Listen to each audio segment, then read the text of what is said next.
चीज को आप बहुत ज्यादा कंट्रोल करने की कोशिश करोगे, लोगों को कंट्रोल करने की कोशिश करोगे, कंट्रोल होंगे नहीं। और जो जितनी जिस चीज को कंट्रोल करने की कोशिश करता है, वो आगे वाली चीज उतनी ही अनकंट्रोल्ड होती जाती है। और अनकंट्रोल्ड होती जाती है तो लोग अनकंट्रोल्ड हुए, और अनकंट्रोल्ड हो गए तो उन्होंने कहा क्या कर सकते हैं, तो रिश्वत, वो भ्रष्टाचार बढ़ने लगा। और इंडिया के अंदर करप्शन के लेवल जो बढ़े हैं, उसका भी एक बड़ा कारण जो है वो ये है। भाई देखो, जब हम आजाद हुए थे तो भारतीय सोसाइटी काफी या तो भोली थी, या तो अधिकतर लोग जो है भोले थे, उनको पता ही नहीं था कि चीजें क्या, भोले मतलब पता नहीं था। और दूसरा, लोग जो है आदर्शवादी थे, बहुत ज्यादा आदर्शवादी, आइडियलिज्म जो है वो बहुत ज्यादा था। आइडियलिज्म बहुत ज्यादा था, फिर धीरे धीरे क्या हुआ कि वो दिखने के लिए सरफेस पे तो आइडियलिज्म बहुत ज्यादा है, और लोग बाग नीचे से क्या होते गए, रिश्वत लेते गए, रिश्वत लेते गए तो खोखले हो गए। बाहर से दिखने के लिए तो व्यक्ति बहुत आदर्शवादी दिख रहा है, और जो व्यक्ति जितना आदर्शवादी दिख रहा है उसके अंदर से खोखलापन उतना ही ज्यादा है। और इसके कारण हमारे भारत के अंदर जो पाखंड है, उसका लेवल जो है बहुत ज्यादा बढ़ गया। अपन को दिखता है कि पाखंड ऐसे कोई धर्म में ही है, धर्म में ही नहीं है, बहुत सारी जगहों पर पाखंड जो है वो है। लोग जैसा दिखते हैं वैसा होते नहीं है, ठीक है, जितनी वो आदर्शवादी बात करते हैं। अभी कुछ साल पहले की एक बात है कि 26 जनवरी को, 26 जनवरी को कुछ साल पहले एक कोई अधिकारी थे, आईआरएस अधिकारी थे, नाम तो मैं भूल गया, तो उन्होंने एक भाषण दिया एक जगह पर, बच्चों को जो है किसी स्कूल के अंदर भाषण दे के आए, और भाषण के अंदर उनको देखो भ्रष्टाचार जो है वो कितना खराब है, देश के अंदर इसको कितना नुकसान होता है इससे, उसका पूरा भाषण दिया। और जैसे वो भाषण देकर वापस आए, घर पे आए, तो एसीबी वालों ने गिरफ्तार कर लिया। मतलब भ्रष्टाचार के मामले में आदमी गिरफ्तार हो गया। और थोड़ी देर पहले क्या करके आया है वो, भाषण देके आया बच्चों को। अब उन बच्चों के ऊपर क्या प्रभाव पड़ा होगा, उन बच्चों ने कहा यार ठीक है, उन बच्चों को लगा होगा कि यार इसका मतलब है कि ये होते हैं लोग, अगर ऐसे जीवन जिया जाता है, ऐसे जीवन जिया, ऐसे लोगों को जब आदर्श बनाया जाएगा, ऐसे लोगों को आदर्श बनाया जाएगा, तो आने वाली पीढ़ी जो आएगी वो भी कैसे आएगी, वो ऐसी आएगी, वो करप्ट ही आएगी।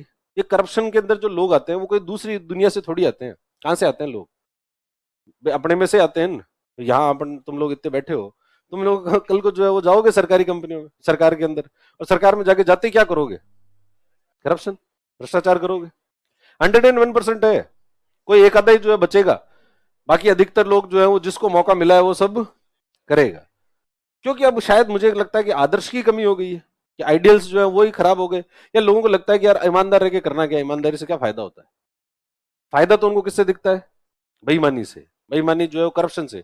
और इसके अंदर व्यक्ति से भी ज्यादा बड़ा दोष जो है वो है समाज का, कि समाज में अगर कोई व्यक्ति ईमानदार रहकर अगर जीवन जी रहा है तो उसकी तो कोई रेस्पेक्ट ही नहीं है। रेस्पेक्ट किसकी है, जो जितना भ्रष्ट है उसकी उतनी रेस्पेक्ट है।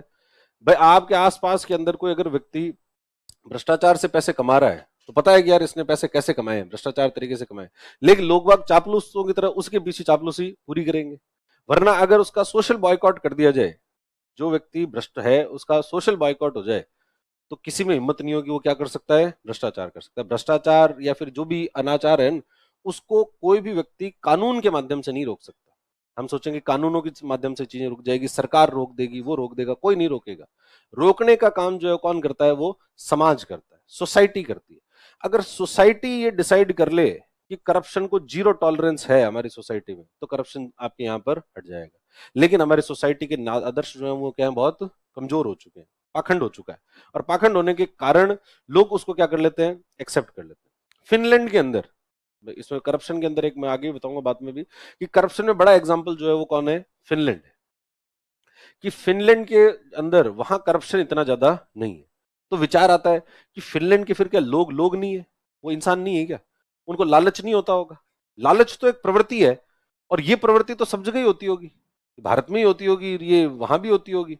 पर वहां के लोग जो है वो करप्शन क्यों नहीं करते, जबकि वो तो ज्यादा कर सकते हैं, अपने यहाँ तो इतना पैसा ही नहीं है, उनके यहाँ तो पैसा भी ज्यादा है, तो ज्यादा बड़े करप्शन कर सकते हैं, लेकिन फिर भी वो नहीं करते। क्यों नहीं करते, क्योंकि उनके समाज में एक्सेप्टेबिलिटी नहीं है करप्ट लोगों की। अगर आप करप्शन में फंस गए हो, करप्शन के किसी मामले में आप जो है वो आप आ गए हो, दोषी पाए गए हो, तो समाज के अंदर आपका बॉयकॉट कर दिया जाएगा।